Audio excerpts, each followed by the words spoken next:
네, 꼭 기억해야 할 오늘의 뉴스 3가지 짚어드리는 친절한 키워드 시간입니다. 오늘의 첫 번째 키워드를 열어보겠습니다. 오늘의 첫 번째 키워드는 같은 택시 탔던 사람들입니다. 네, 메르스 관련 소식인데요. 일상 접촉자 수가 지금보다 더 늘어날 걸로 보입니다. 이 메르스 확진 환자가 공항에서 택시를 타고 병원까지 갔잖아요. 이 환자가 내리고 나서 같은 택시에 탔던 사람들이 최소 23명은 되는 걸로 확인이 됐습니다. 처음엔 정부가 이것까진 파악을 못했는데 어제부터 뒤늦게 이 사람들한테 연락을 시도하고 있습니다. 일상 접촉자 같은 경우에는 전담 공무원까지 배치를 해서 밀착 관리하는 상황인데 이 환자랑 같은 택시 탔던 사람들은 놓친 겁니다.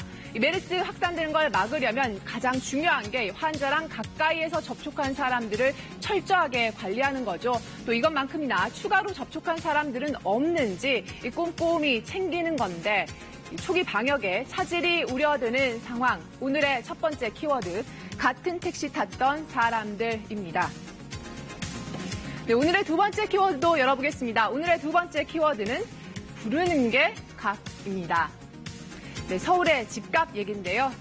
지금 아파트 팔겠다는 사람은 손에 꼽을 정도로 아주 적은데 사겠다는 사람만 줄을 서고 있다는 그런 소식입니다. 매수 우위 지수라는 통계를 좀 보죠. 전국의 공인중개업소를 대상으로 집계를 한 건데요. 보시면 이 100을 기준으로 해서요. 이것보다 높으면 집을 사려는 사람들이 많은 거고 이것보다 낮으면 집을 팔려는 사람들이 더 많다는 겁니다. 지난주 서울의 경우에는 이게 171.6을 기록을 했는데 2003년에 조사가 시작된 이후에 가장 높은 수치입니다. 앞으로 이 집값이 더 오를 거라고 생각을 해서 이 집을 팔 이유가 없다고 보는 집주인들이 그만큼 많다는 거죠. 정부가 이 추석 전에 부동산 추가 대책을 내놓겠다고 했는데 이런 상승에 대한 기대감 잠재울 수 있는 묘수가 있을지 지켜보시죠. 오늘의 두 번째 키워드, 부르는 게 값이었습니다.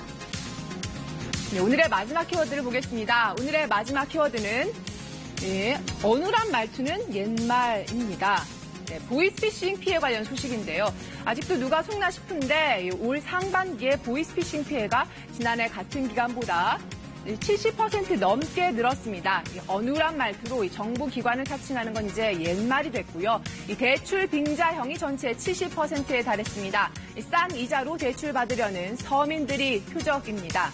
돈 빌려줄 테니까 돈 입금하라는 전화 혹시 받으셨다면 일단 끊고 생각해 보시기 바랍니다.